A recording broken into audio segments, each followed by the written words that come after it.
In the summer of 1969, the Martin family drove into the Tennessee side of Great Smoky Mountains National Park for what was supposed to be one final camping trip before the youngest son started first grade. Family members later described the drive as peaceful. The roads wound through endless forest while fog rested low between the mountains even during the afternoon. It was one of those strangely cold June days in the Smokies where the air felt damp enough to settle into people's clothes. The campsite near Spence Field sat high in the mountains surrounded by thick woods and narrow trails. Adults unpacked blankets, coolers, and sleeping bags while the children immediately disappeared into games around the edge of the forest. The youngest boy, only 6 years old, had been restless the entire trip. Relatives later said he idolized his older cousins and spent the afternoon trying to prove he could keep up with them. The adults remembered the atmosphere clearly because everything about it felt normal. Birds echoed through the trees. Campfire smoke drifted between tents. The children laughed somewhere beyond the brush. Nothing felt dangerous. Around 4 p.m., the cousins began playing hide-and-seek near the tree line. According to later witness accounts, the older boys planned to circle around the campsite and scare the adults from behind. The youngest insisted on joining the game. The children split up. 2 boys ran around one side of the woods. The youngest disappeared toward another section of trees. Several minutes later, the older cousins returned laughing. The youngest never came back with them. At first, nobody panicked. His father searched casually behind nearby rocks and bushes, assuming the boy was still hiding. But after several minutes, witnesses noticed something changing in his voice. Campers nearby later recalled hearing him shouting the child's name across the mountains over and over until it echoed through the valleys. The realization spread quickly. The boy was gone. Family members searched every nearby trail before rangers were notified shortly before sunset. Darkness arrived quickly beneath the forest canopy, and temperatures dropped sharply once the sun disappeared behind the mountains. By midnight, more than 100 searchers carrying flashlights moved through the woods. And that was when the stories began. Volunteers later claimed entire sections of forest became unnaturally silent while searching. Several people described the strange feeling that the woods somehow absorbed sound at night. One family camping several miles away reported hearing what sounded like a child screaming somewhere high along the ridge shortly after dark. Another witness reported something even stranger. A man driving near the search area claimed he saw a rough-looking figure moving quickly through the forest carrying something over its shoulder. Investigators attempted to identify the person but never confirmed the sighting. Then heavy rain moved into the mountains overnight. Any footprints or scent trails that might have existed disappeared by morning. What followed became one of the largest search operations in national park history at the time. Over the next several days, nearly 1,400 people searched the Smokies. Rangers, volunteers, military personnel, and even Green Berets participating in nearby training exercises joined the effort. Search helicopters flew low over rivers and cliffs. Dogs tracked possible scent trails into impossible terrain. Teams searched caves, ravines, streams, abandoned cabins, and dense brush where visibility dropped to only a few feet. Nothing was found. No clothing. No remains. No confirmed footprints. No evidence of an animal attack. The mountains gave back nothing. Investigators considered multiple theories over the years. Some believed the child became disoriented and wandered into dangerous terrain. Others suspected abduction because of the witness statement involving the unidentified man. But no explanation ever fully accounted for the complete lack of evidence. The case slowly became one of the most disturbing missing persons stories associated with the national parks. Not because children becoming lost in wilderness was impossible, but because of how completely the boy vanished. Years later, one rescuer admitted the experience permanently changed the way he viewed the mountains. He explained that after days searching those forests, the terrain began feeling endless, almost unnatural in scale. He said the silence was the part he never forgot. The feeling that an entire human being had simply disappeared into the trees without leaving behind a single answer.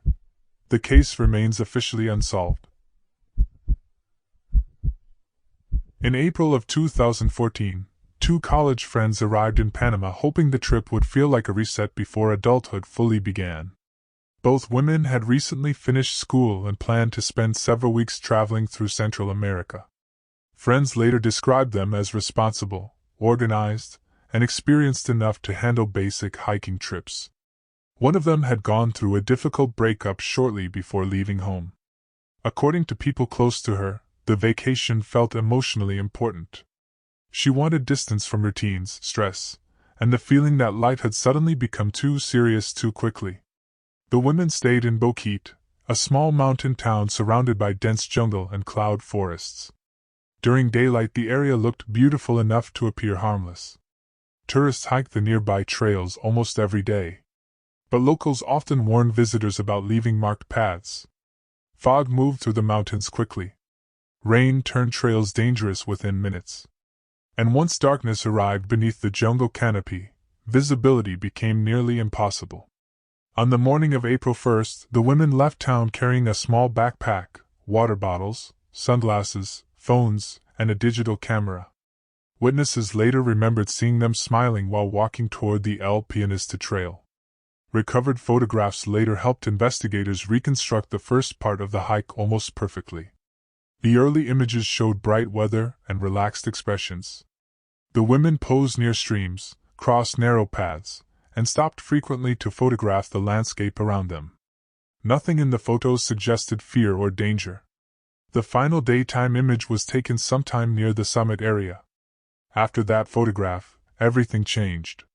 Later that afternoon, emergency calls began appearing from both women's phones. Most never connected. The call records later revealed repeated attempts to reach emergency services over multiple days. At certain points, only one phone remained active, leading investigators to believe one of the women may have survived longer than the other. Search operations began quickly after they failed to return.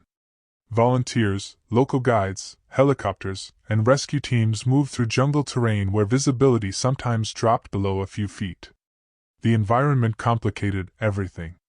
Rivers became violent after rainfall. Slopes turned into mud. Dense vegetation swallowed sound so completely rescuers could walk surprisingly close to one another without realizing it. Days passed without results. Then weeks. Nearly 2 months later, a local woman discovered a blue backpack beside a riverbank miles away from the main trail. Investigators immediately found the condition of the backpack unusual. Despite spending weeks exposed to jungle weather, many items inside appeared relatively intact.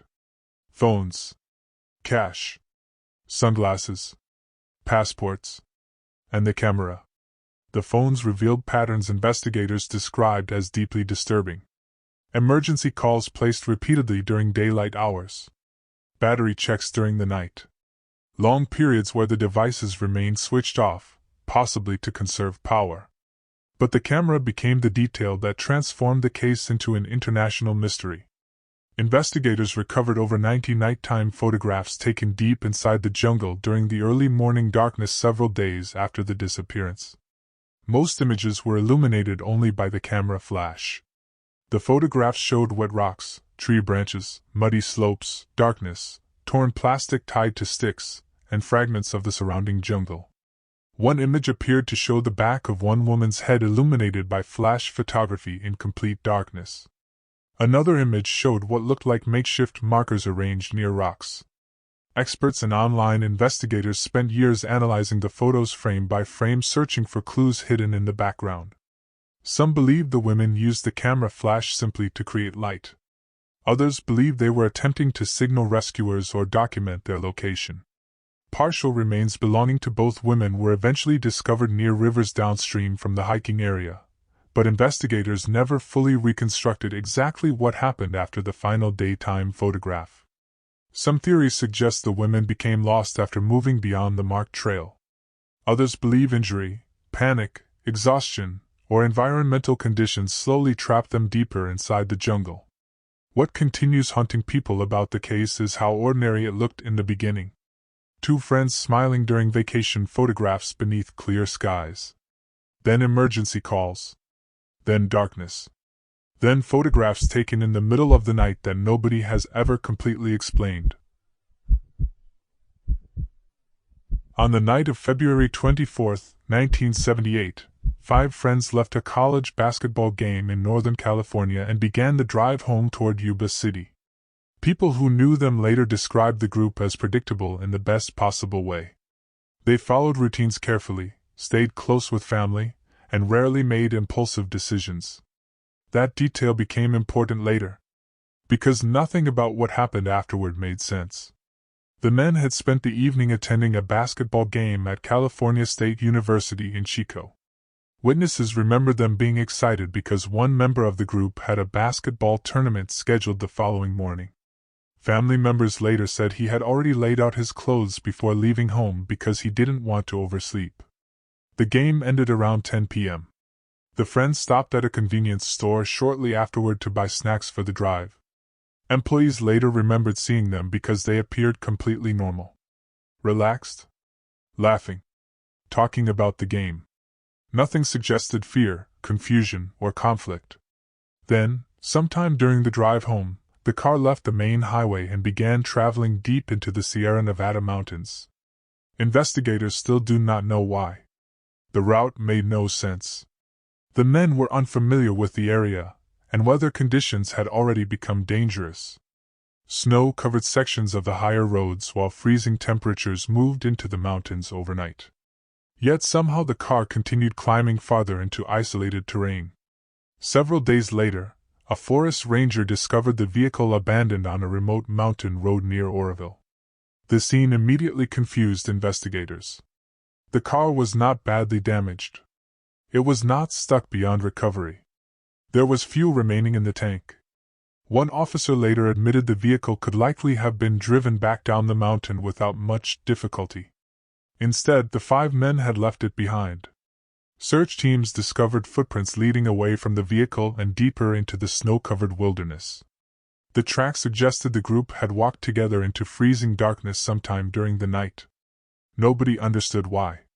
The terrain surrounding the road was brutal during winter. Temperatures dropped well below freezing after sunset, and snowstorms moved unpredictably through the mountains. Visibility could disappear within minutes. Investigators initially assumed the men became lost and died from exposure nearby. But as days passed, the case became stranger. Search helicopters scanned miles of forest and mountain roads. Rescue teams searched ravines, cabins, rivers, and abandoned campsites. Nothing was found. Then spring arrived.